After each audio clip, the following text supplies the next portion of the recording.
Hey guys, it's Lindsay, and I can't wait to show you this metal filing cabinet flip with contact paper and wallpaper.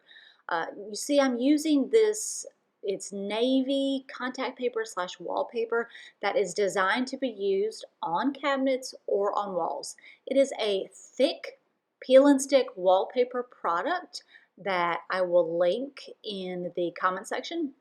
But it's a really awesome product. It came from Amazon and it came highly rated, and so I knew it was going to be good. And you can see here, I'm not going to go into detail about how I'm applying the peel and stick wallpaper. It's really easy though. What you do is you apply a little bit at the top, you start in the middle, and you use a straight edge. I'm just using an old credit card, and you push the air bubbles out to the sides. And then I'm using a box cutter. You can use a razor blade, just some sort of straight edge just to cut the wallpaper evenly. A box cutter is best because I can get on the edge and really make a clean cut. I found that scissors leave more of a jagged edge. And so I put the navy wallpaper all around the top and the sides. And then you can see I came in with this more decorative peel and stick wallpaper that I just love. This product isn't quite as thick, but I really love it just as much.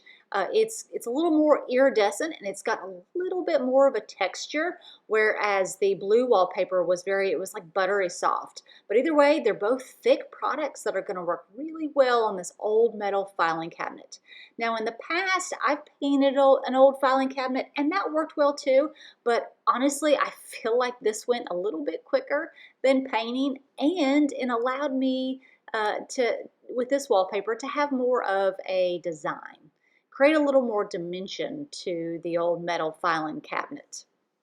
You can see I struggled with what to do on the areas where the handle was because unfortunately I was not able to, I thought I was going to be able to unscrew the handles and to go over that and then put the handles back on, but I wasn't able to. It's glued in there pretty well. So you can see I'm just using my box cutter and I'm just cutting around the edges. I went over the area where the key was, and then I just went around it with my box cutter.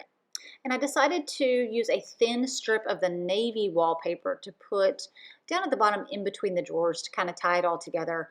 Both of the wallpaper products that cut really well and really smoothly with the box cutters, so that was good.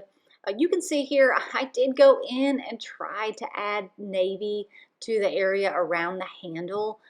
Ultimately, you can see I put a few of them in there, and then I decided I didn't like it. It just didn't look good. So I ended up just taking them off. So there it is. I finished with the contact paper, and y'all, this took maybe 2 hours at most. I am so pleased with how it turned out and how I have turned an ugly metal filing cabinet into really a beautiful piece of art now that I can actually display in my home. Thanks for following along, guys. I hope you have been inspired to create something like this on your own.